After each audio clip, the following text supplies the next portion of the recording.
Good afternoon, friends. As usual, today we will be discussing certain basic aspects of NGO management. Or to be very specific, today we will be discussing the importance of NGO sector, its strength, its weaknesses, and the ways of its services. First of all, let me clarify that we have got three sectors.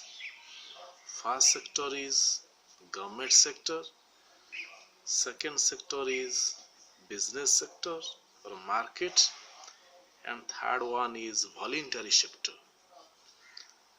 When we speak about government sector, we are basically speaking about some government organizations or institutions.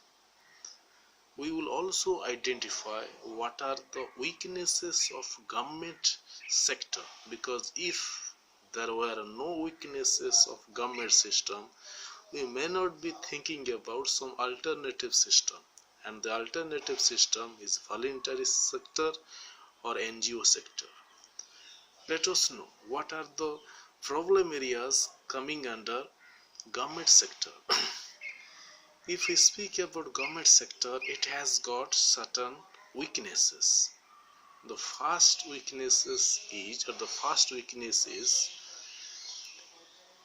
education and health are most neglected areas as far as government sector is concerned. Accordingly, we get NGOs working in the field of education and development.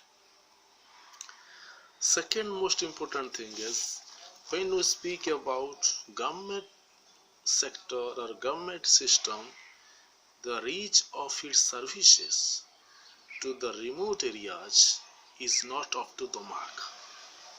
For example, if we speak about immunization, if we speak about drinking water, if we speak about healthcare services, these things are very neglected, or these things are not available in the most remote areas of our state, and accordingly we need a helping hand, especially in these remote areas, and the helping hand is NGO.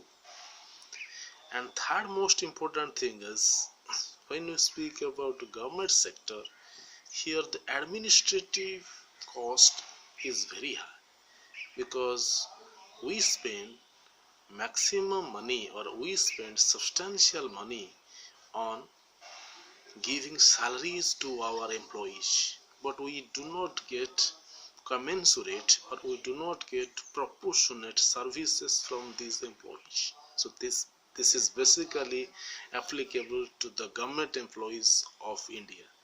And to be very specific, India has spent the highest money towards payment of salary of its employees across the world. And the fourth important limitation of government sector is, here we do not have diversification of agriculture, because through government we do not have diversification of agriculture, and as we know, agriculture and allied sector is the backbone of rural economy. And the final limitation of this sector is they basically follow the traditional method. There is less space for innovation, less space for creativity. So these are the limiting areas, or these are the limitation of government sector. And to overcome these limitations, we have got some alternative sector. The alternative sector is voluntary sector or NGO sector. So let us know what are the strength of this NGO sector. First strength is, it is close to the people, because if you look at the functioning of NGOs, in many NGOs there are certain field offices where the field workers have to go to the villages to interact with the people. You may ask me a question, why the government people do not go to the so-called rural people or so-called the grassroots level people?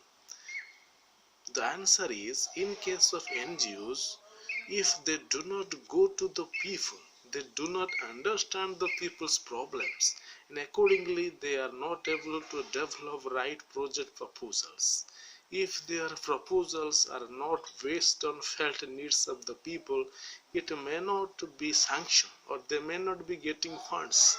So that is why the NGOs don't have any choices, rather they have to be close to the people. The second thing is, the NGO sector are very flexible. The NGO sector are very flexible by nature. There may not be so-called rigidities, because if we speak about government, it is basically, its functioning is very rigid.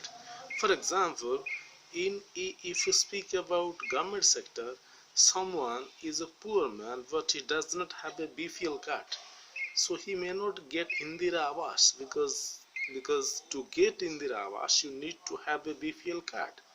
So here system is rigid. But on the contrary, if NGO are implementing certain housing projects, if you are a poor man, NGOs can understand your problem and consider you to help you as far as housing things are concerned. The next strength of NGO sector is, they can use the local resources properly.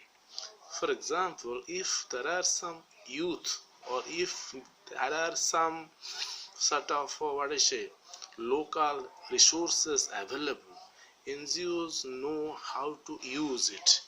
For example, the NGOs are working on cleaning the villages.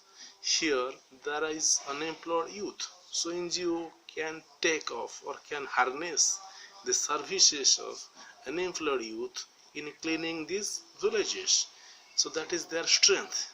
And even some raw materials are available, NGOs will think about using these raw materials to develop certain finished products. Next strength is, NGOs are basically concentrating on achieving local self-sufficiency, because if they fail to achieve local self-sufficiency, their existence will be challenged. Another thing is, NGOs have got access to some unpaid or less paid workers, because in NGOs you will be getting people working with less payment, but this is not possible in case of government. In government you need to be paid, so NGOs have got that knowledge of hiring people with less payment, or even underpayment. And the final point is, NGOs can use the services of women to a greater extent. If you go to many NGOs, you'll find women workers, so they have got access to women workers. So these are the strength of NGOs. Now let us know what are the weaknesses of NGO. The first and the foremost weakness of NGO is uncertainty of funds. So because they do not have secured funds for taking of these projects, so uncertainty over the flow of funds is the biggest minus point for the NGOs. Second thing is, they may not be highly professionalized, because they are unable to hire people with right qualifications, so sometimes they have to manage with professionalism.